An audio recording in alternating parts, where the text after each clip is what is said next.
let's play one of our favorite games. We're going to use the happy, sad face cutouts here for some free agency predictions. Yeah, we are. With the Cleveland Browns. I can't tell the difference. In my case, it's happy and angry. Well, I can't tell the difference in happy and sad. Like I just have one face. I have one face. I mean, it's pretty obvious with those cutouts there. Hey, Anthony, we need to update my cheeks on these. You update my face. My he's face, got skinnier cheeks. I got skinnier face. I got you. Yeah, shave these down a little bit crazy. I don't know how to make them, but I'll Google it. All right. We'll figure that out. Are we ready? We're going to give you a player and a projected annual average value for the contract. Not necessarily the years, just the annual average value based on the Seth Walter projection from ESPN.com. You hold that. You ain't gonna now keep in mind, Garrett guys. Steinbrenner over here. Don't he wants everybody. Keep in mind that the salary cap is $306 million. Remember, the first 20 years of the salary cap, it went up roughly $100 million. In the last 4 years, the cap has gone up roughly $100 million. So 20 years versus 4 years. So keep in mind. You look like you're landing a plane. Mm-hmm. Yeah. Keep that in mind when we talk about these free agents, because this is the second biggest jump 1 year in 1 year. It's about your space. It's not just necessarily the cap. It's about how much space you have. Well, I understand that, sure. Yeah. But just in general, not for the Browns, but just in general, you're going to see some high contracts that will seem out of whack because, I'd say this crop of free agents is not great. So you're going to see them when they get these high money, you're going to be like, is he worth that money? Plus the cap going up, the second largest jump ever. Those things are going to lead to some big contracts for guys who will probably get cut a year later. If groceries is high, salary cap is high. Let's get it done. All right, let's do it. First guy. So we're going to start with the name that, Bull, I did not prep you on yesterday. Oh, no. Because this was a name that I was unaware existed until this morning. Albert Beer was on with Ken and Lima this morning and mentioned Chris Paul, the guard. No, not the basketball guard, the guard for the Washington Commanders. And I'm going to read you the exact quote Albert Breer gave to Ken and Lima because it sparked this is important meeting. Yeah.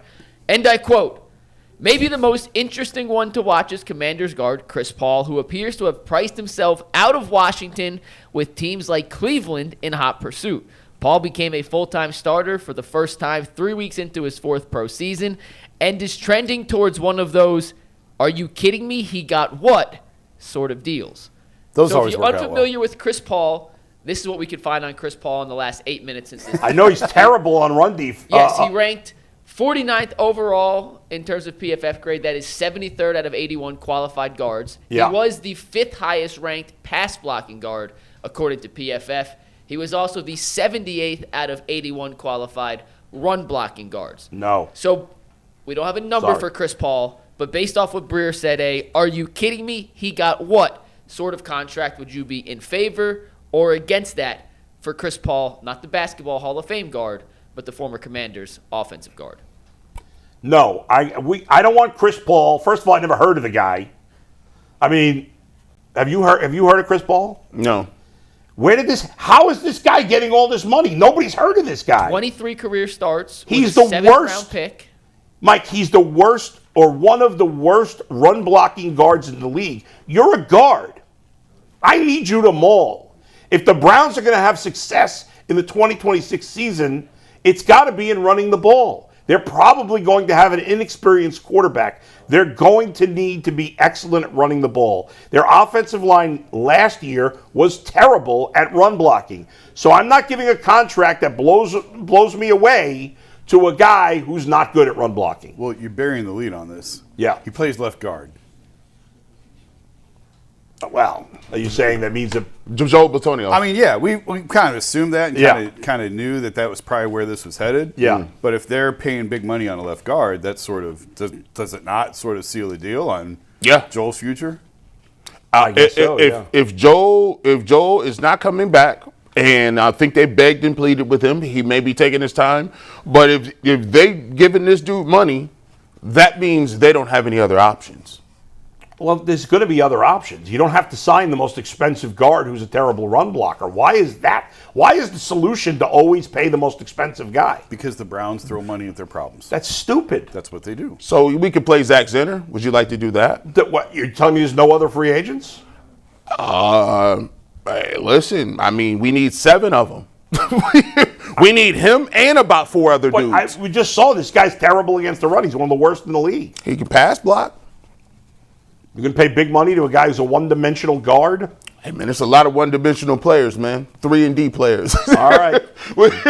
G is in. Jason and I are out. Hey, I listen, I'm just asking, if I'm looking at it, do I love it? No. But we always knew we needed 7 linemen. He's a lineman. He can do a couple of things good. It's either that or KT Levinston. You know, some guys you want to sign right away. But a lot of times in the NFL free agency, you get bargains late. Like solid players who fall through the cracks you get for a little money. The Bengals signed Dalton Reisner last year. They re-signed him now right before. Like, he's a veteran guard. He's solid, not amazing. He's solid. They paid him nothing. The Browns should do something like that at guard. Well, I'm curious to see what the price is. Well, we haven't heard Tevin Jenkins' name at all. And if they liked him enough to bench Wyatt late in the year, wouldn't it make sense that you would like him enough to bring him back? At least you have some sort of track record with him. I mean, I haven't heard one word about him. Now, it doesn't mean anything. They could sign him in 2 days, 3 days. Well, they can sign him now since he's on their team. Well, I mean, I don't know. Well, and he would be on the right side, I would imagine. He would be the right guard. Yeah. And I mean, they're going to have to go to free agency likely for guards, I would think. I think you're going to draft a tackle. Yeah. Probably draft a guard, too, at some point. Yeah, but to start right away, are you drafting a guard? It happens. I'm not saying you can't. I mean, you could in the second round or maybe even later. I mean, there are plenty of 3rd, 4th round guards who start right away. You know, it happens a lot. This Chris Paul guy is a former 7th round pick who started 23 games. Yeah, but the last couple of years, he was a development guy early in his career. Jason said something about this. Jason said this about 2 years ago. And I was sitting there thinking about it because I knew we was going to talk about these free agents. And some of the guys that we're going to take in free agency ain't that good. Like, they ain't going to be worth the money, but you're going to reach for them a little bit. The Browns have a lot of young players. They've signed 10 guys last year, and all of them rookies played. Yeah, all of them. Yeah. They're going to sign more dudes again, and all them rookies going to play. Yeah. So you're going to have cases where you may sign a guy, and he may not necessarily be a guy that's going to be playing in the middle of the season. But what you need up front is you need bodies. Like, because at the end of the year, we were signing dudes off the practice squad. But you don't sign a guy who's going to be overpriced for bodies. You sign bodies for bodies. They don't. That's funny. There was a song called Body to Body once by Chris Brown, but never mind. I mean, you mentioned Zach Zinner earlier. The miss on Zinner is what's put him in this position.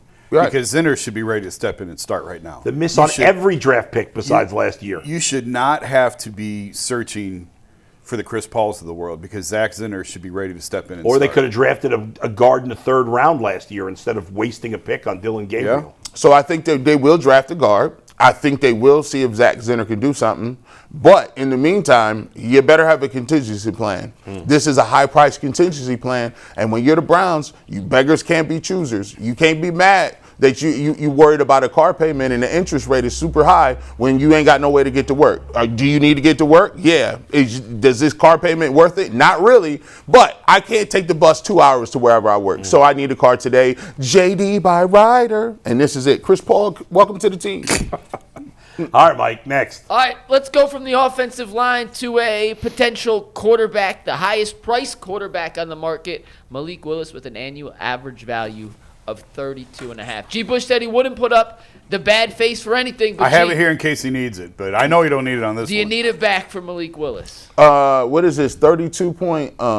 This is what they gonna pay him per year on average. I'm going to use Adam the Bull's face. There you go. I'm going to co-sign this face right here. No, you can't do it. Unacceptable. Out of pocket, G.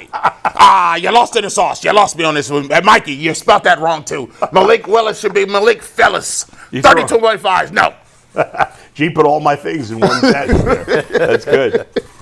Yeah, go ahead. No, I'm in the no camp. Yeah, not at that price. I can't pay. How do I pay a guy who is not proven anything that much money? Yeah, I had to talk myself into Chris Paul, not the Hooper. Like dude, 32.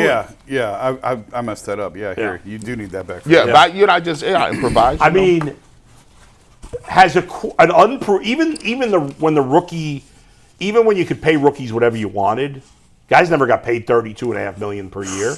No. Would he be the highest paid non-proven quarterback ever? Oh, for sure, because of what you just talked about with the cap going up. I mean, $30 million was the going rate not that long ago for good quarterbacks. Yeah, like proven guys. They say, "Oh no, we can't give Baker 30." What did Josh Allen get? Like $35 million, I think, on his something like that. On that extension around the time when Baker was up, it was like $35 million. What is Burrow's extension? How much he get paid a year? I think he's getting 50.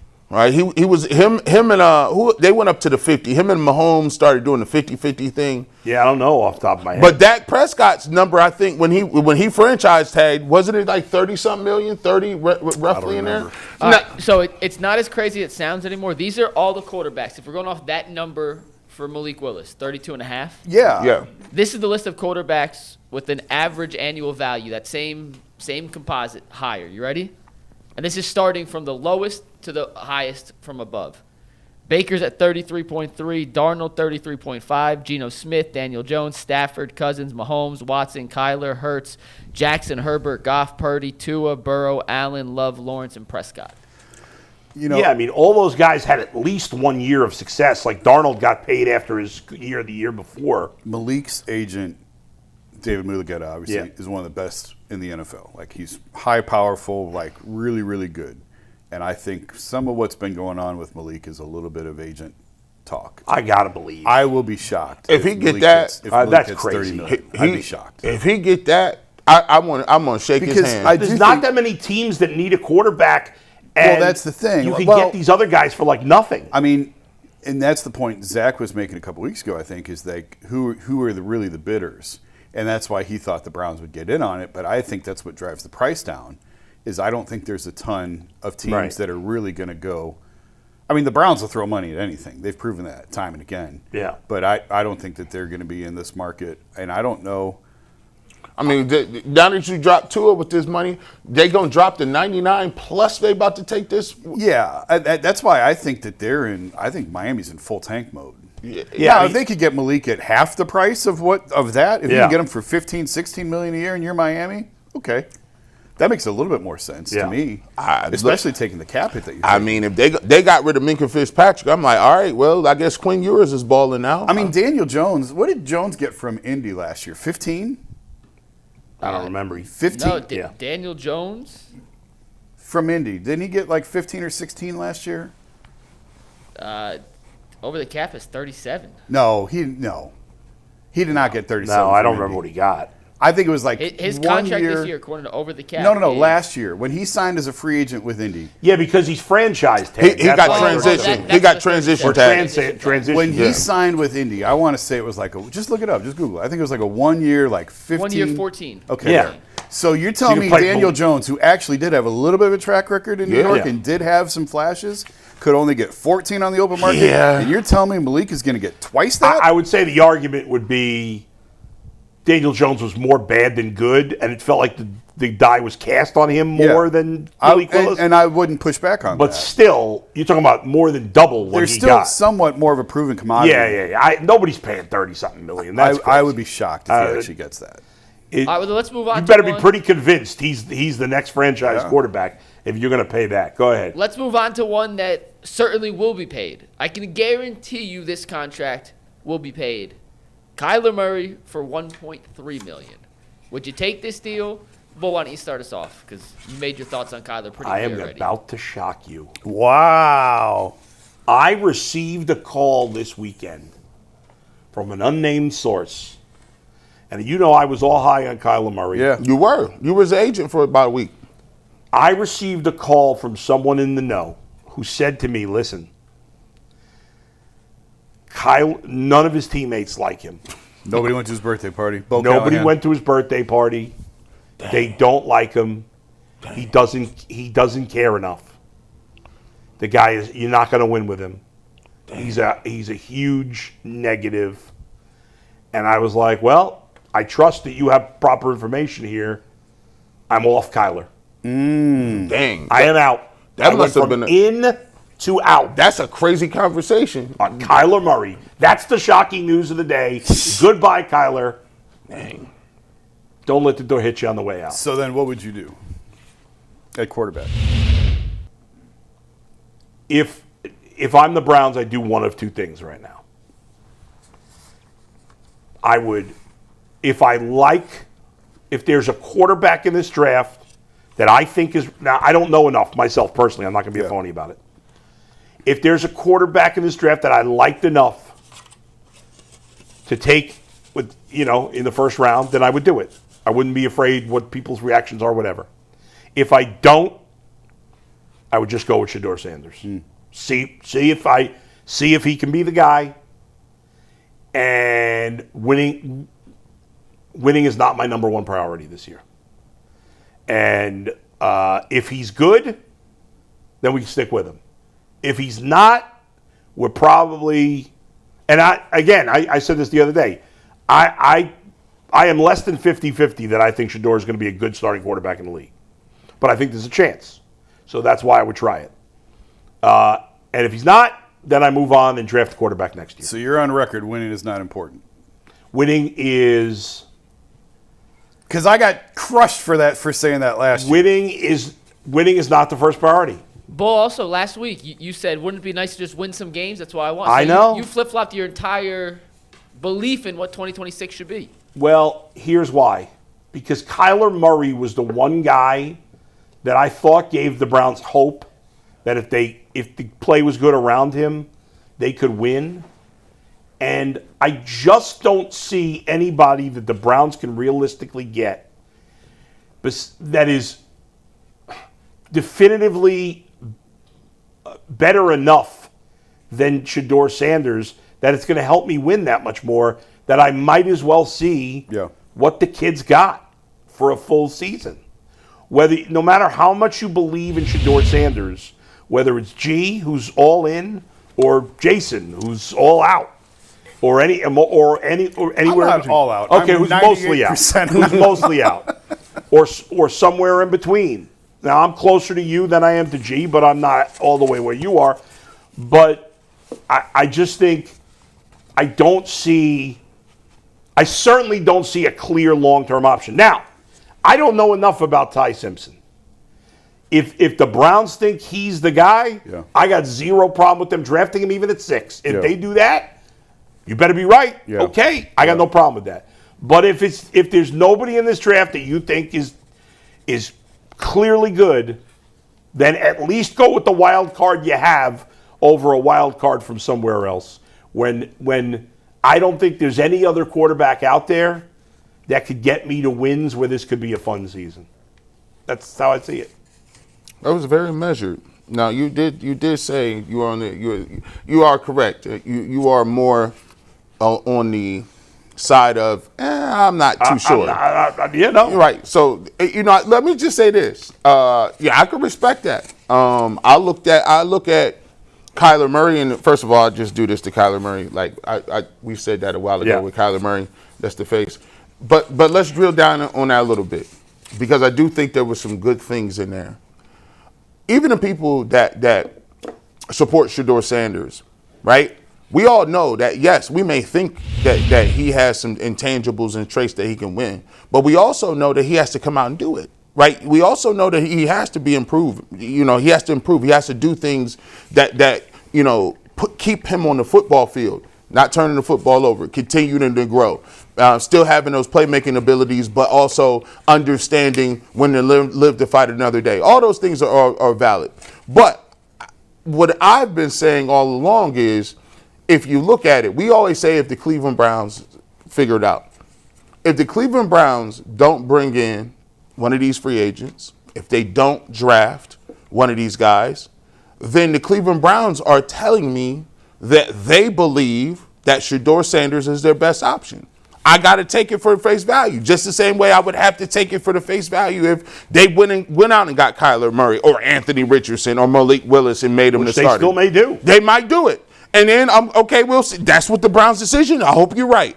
But if they don't bring those guys in, I have to go by the vibe and say, well, maybe the players in the locker room do think that he has something. Maybe the coaching staff, when they did come here, saw something, and maybe they want to see and vet out what exactly he's going to be. And I've always said this: if you're a Shaduer Sanders detractor, if you don't win and it doesn't look crazy in 2026, and he isn't productive and he's not good, then you will have your answer, right? I don't think any rational person will say, all right, well, we gave it an opportunity. It didn't work. We're going to go draft the quarterback. We are dealing with a lot of irrational people, and so the irrational people will make excuses. But it won't more be 100%. games, more than 7 games. Yes. Once that sample size get up there, even people that was irrational about Deshaun Watson eventually came around, right? No, they're still lurking.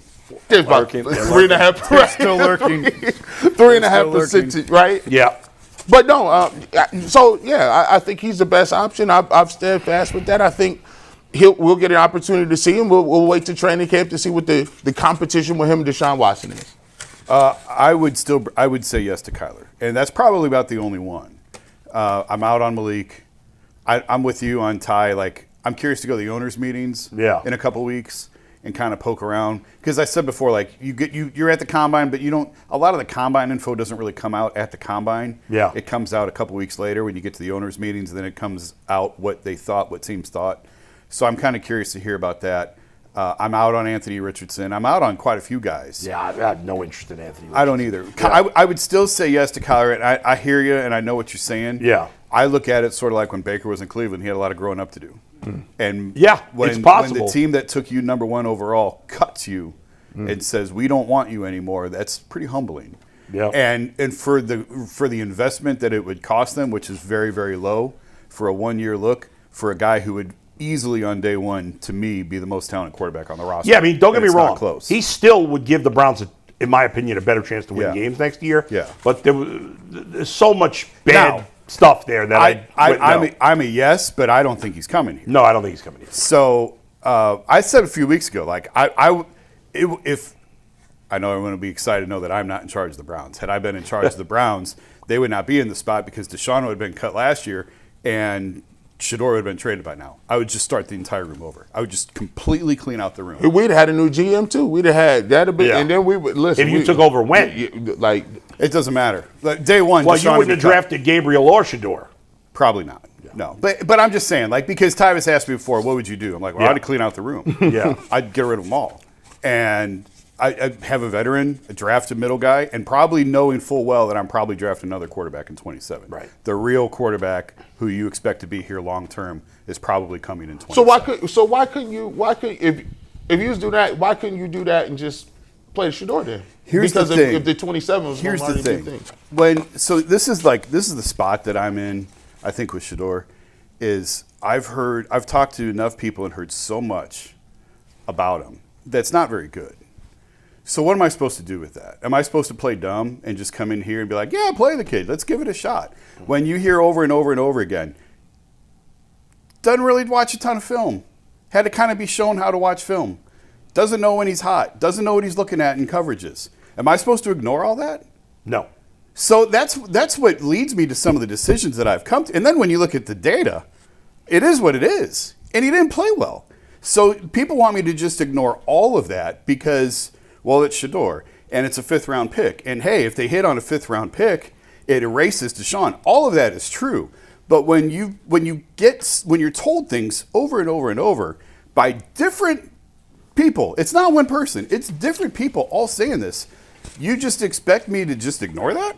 No. And not take it into account? So that's what's led me to this decision. Now, new philosophy, new regime.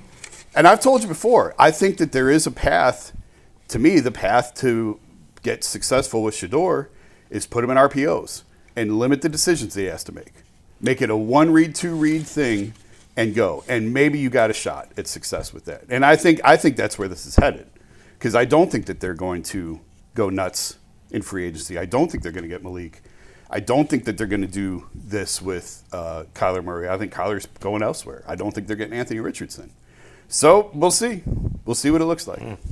Well, I always say this. The thing about, information is, For as many people Shaduer is polarizing. There's some people who say he can't play. There's some people who will like we just talked about. We watched the other day with Bernie Kosar, and he said he was actually really impressed with what he did the first year. He said, given Mel Kiper is a guy. I mean, now you can take it from Mel Kiper for what it's worth, but there are people that are in the industry that swear by Shaduer Sanders and will look, Chase Daniels likes him a lot. So I do think there's people on both sides. Now, the problem is, well, not even a problem. The good thing is if he does get the chance to play with a new coach and a new fresh set of eyes, maybe there's you'll get a different perspective on what he can be. Because, one thing that we looked at with Sam Darnold is, hey, he did get better over a course of a career. And I do think as a young player playing 7 games, I think he can get better. So we'll see. It's 6 months and Todd Monken to make a decision. But there are some people that think he can play. Next. All right, guys, the most expensive offensive lineman on the market is a center. Tyler Linderbaum expected to get $24.5 to $25 million per year. Jason, would you pay tackle money for a center, even if he is the best offensive lineman on the market? Yes. I don't think he's coming here. I think he'll go elsewhere. But if they can do it, I would 100%. I would rather invest $24 million in Tyler Linderbaum than $33 million in Malik Willis, because Linderbaum has a track record. And I mean, you go back to the importance of center. Look at what happened. I mean, we're going back to the Stone Age when Alex Mack got hurt. Yep. And that whole thing fell apart. Like, the center can be – everyone talks about tackle play and left tackle especially. Yeah. The center is crucial to offensive line play. I'm shocked that the Ravens are letting him get the free agency. Well, I mean, Eric DeCosta said at the Combine they were making a record-setting offer for him, but that may not be enough. And the Ravens believe in their player development program, and they believe that we'll just go find another one. Yeah. So we haven't even talked about the massive trade that they made over the weekend. Yeah. But I would be 100% in on this. And yes, it's a lot of money, but it's at least, if we're under the assumption that Joel's leaving, obviously Wyatt's gone, he's already said his goodbyes, you need some sort of veteran presence up front to anchor the line. So Can you move Whippler to guard? I mean, you could, he could play guard. That's what I do. Instead of spending this big money on this guard we were talking about earlier, you sign a guy who's actually excellent at center, and you take your young center and you move him to guard. That's what I would do. So I am in. Tyler Linderbaum is probably the best free agent available. Yeah. In terms of, how good he is. Proven success. Yeah. Yeah, I'd probably Number agree with 4 graded center, PFF. Is there a big differential between run and pass with him? Steve, you go up two graphics, the stats, you can see he was the 5th graded. It depends on what you want, 5th, 4th. But he's better in run block than pass blocking. Yeah, I mean, in his career, he's better at run, but like his pass blocking's totally fine. Yes. Run blocking elite, which is again what you need. So we taking all. G's in. You already know I'm in. It's a lineman, and so what I'm looking to do up front with Project Stockpile is my job is to get the team later in the months, and the Cleveland Browns have done this a lot. Watch the Cleveland Browns in terms of their offensive line play and how they usually get beat up somewhere around, October, November.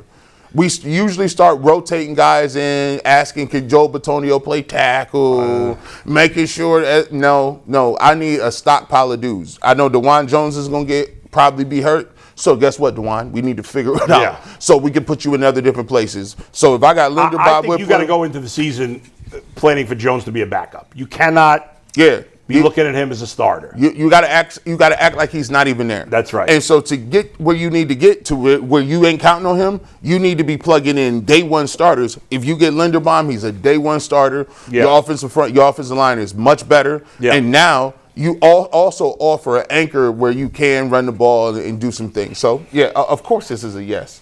The ball almost got out of the bullpen over there. I know. Yeah. Boy. Dicey. Good save. All right, next one. Let's go outside to the tackle position. Rasheed Walker, the highest paid projected left tackle on the market with a price tag of $21.8 million on an annual average basis. G, for that price tag, you said yes to everyone but the quarterbacks thus far. What do you say to almost $22 million for Rasheed Walker? This one is kind of tough for me. I'm not going to lie. It's really tough because I really don't think he's that good. Like, when you look at like when you take a look at what his tape is, he is serviceable, right? He's not anything extraordinary. He's serviceable in the pass game. His run game is not there. Like, he's not a guy that's going to move people out the way. But I think it all depends on who else they sign and what other people come off the board. If you can get Linderbaum, guess what? And I already got Howard. Now I don't need to make this move. I can afford to go into the draft and say, let me get, a Fano or Lamu, Malagoa. I could get me one of them. Even if you want to have Proctor as a sort of a project, you won't need to go get a guy like that. But if you don't got nobody else, unfortunately, if you don't sign anybody else, he's going to have to be on your priority list because you have to fill these positions, especially if you don't sign Linderbaum. So it's a maybe, but I'm not going to sit on the fence. You know what it is. You're no fence rider. So I'm going to begrudgingly say, yes. Well, are we doing this the Garrett Steinbrenner way where there's no cap and you just sign whoever? Or because they're not, I don't think it's realistic to sign him and Linderbaum. No. That's what I'm saying. That's why, I would consider it. If I don't get Linderbaum, then I consider it. Right. If I get Linderbaum, he's out. Linderbaum's my number one. Right, so I'm going to be out. Because to me, I think I'm out either way because I got a right tackle now. I want to draft a left tackle. Right. I agree with that. I think in a perfect world, I draft a left tackle with one of my 2 first-round picks. I have my right tackle I just traded for him. I signed Linderbaum to play center. Zach Zinter's one of my guards. And then my other guard is... for the quarterback. Yeah. And then my other guard I signed in free agency, but not Whippler, like Whippler? Tevin Jenkins? No, I said Whippler is one of my guards. You said Zinter. I'm sorry. I meant Whippler is one of my guards. Okay. And then my other guard is somebody in free agency that's like a week 2 free agent, solid player, nothing special, that I could pay $6 million for 1 year to be just adequate at guard. And that would be a huge upgrade. That's what I would do. And by the way, the other thing I would consider is if I could draft a right tackle, I could play Howard at guard. Yeah. You could. And so maybe I draft a left tackle in the first round, a right tackle in the third round. I got Howard at one of the guard spots. I got Whippler at the other guard spot, and I signed Linderbaum to play center. I'm in pretty good shape. If Linderbaum is there and you sign him, this is severe. Like I'm not saying you bring him in. You may bring him in, and it may not be that big of an upgrade at all. I'm gonna just be honest with you. I don't. Who? Linderbaum? No. This guy. I mean, it'd be an upgrade because you got a zero. Yeah, you got a zero, but I'm not. But he feels kind of like a Jed Wills. Yeah. Kind of. Maybe a little better, but Real quick on Rasheed Walker, if they were to play that price tag, 21 and change, these are the 6 offensive linemen in that, 6 left tackles, in that price range. Just bear with me. You ready for this? Yes. Andrew Thomas of the Giants is $23 million, All-Pro. Yeah. Jordan Mailata, $22 million. One of the best left Is that the top of the left tackle market? It's not higher than that? Those aren't the highest. Oh, these are just the guys. This would be in the Rasheed Walker Isn't Andrew range. Thomas still in his rookie deal? No, his extension kicks in. Oh, all right. But the guys here are guys that have signed extensions previously. Gotcha. Rashawn Slater and Charles Cross, the 2 highest paid left tackle. They're the most recent to sign up big. Yeah. My point is these are the guys that he'd be now grouped in with until anyone else signs an extension. Garrett Bowles, who was just named the first-team All-Pro. Yeah. Deion Dawkins, who was a second-team All-Pro. Ronnie Staley, the Ravens, All-Pro left tackle.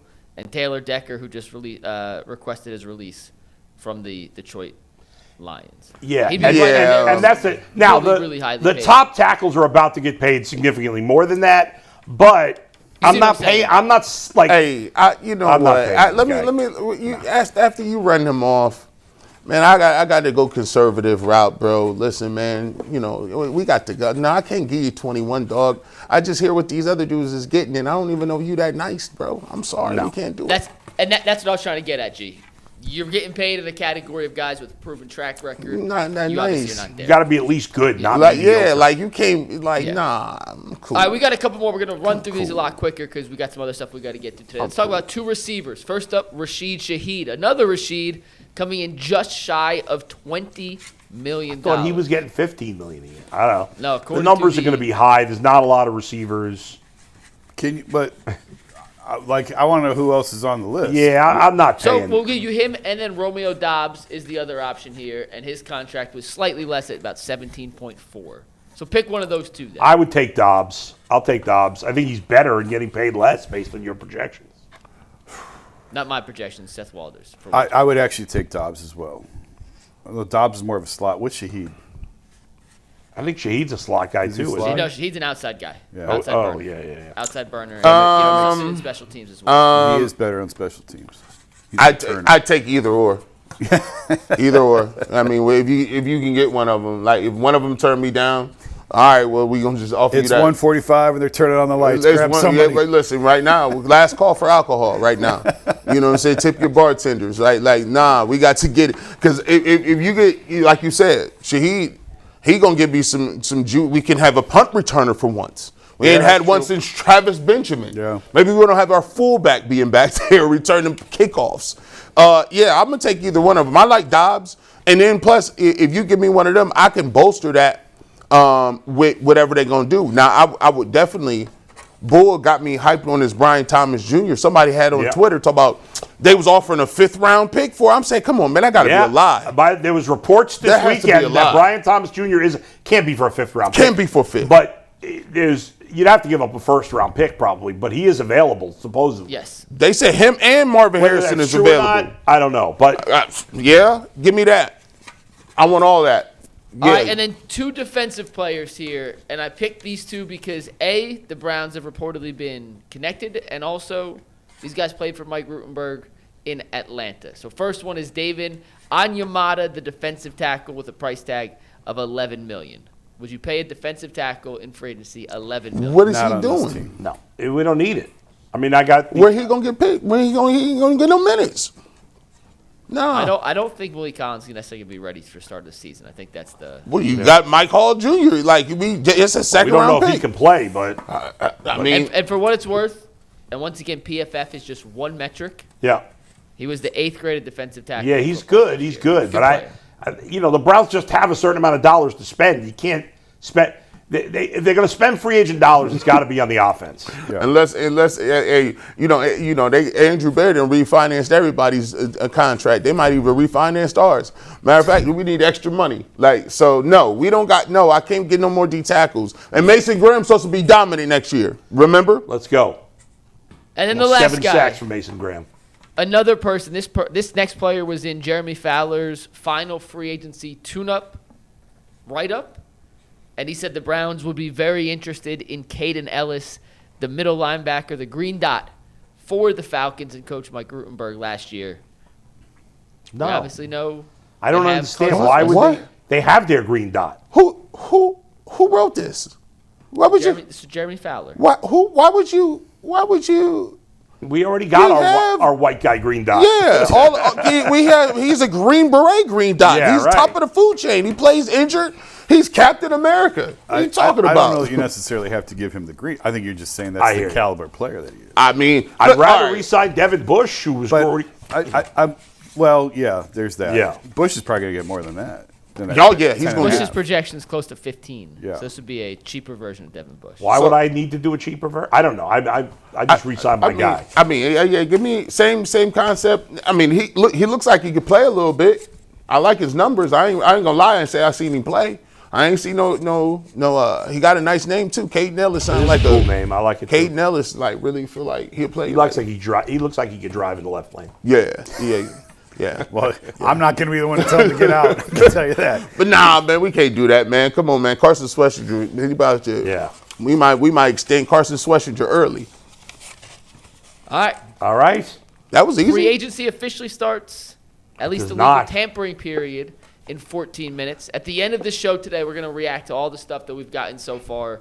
If there's any Browns news from 12 to whenever, we're going to stop our discussion wherever we're at, break in, and give you guys some instant reaction to that. And McNuggets, the headline is, don't mess the headline is, Adam the Bull flip-flop went full on Shaduer Sanders. Matter of fact, let's not get carried away. Matter of fact, I'm going to make a graphic of Bull jumping on the Shaduer Sanders. I have not jumped on the Shaduer bandwagon. I've just jumped off the Kyler Murray bandwagon. I'm going. Don't talk yourself. I'm going to get you a nice watch. You going just for coming on over to the team, I'm gonna get you a very nice watch. It's gonna be big, and it's gonna be fake diamonds on it. I appreciate that. He did say he would not be opposed to Ty Simpson at 6. Yeah, I just want to point that out. And we're working steps. We're working in steps now. Although this, listen, Shadour got a shot. Although at least it's Ty Simpson this now. person that gave me the 411 on Kyler Murray is not a Simpson guy either. He didn't have good things to say about him either. So. Dang, were you talking to a black dude? Did one of the uncles and aunties got you? You never know.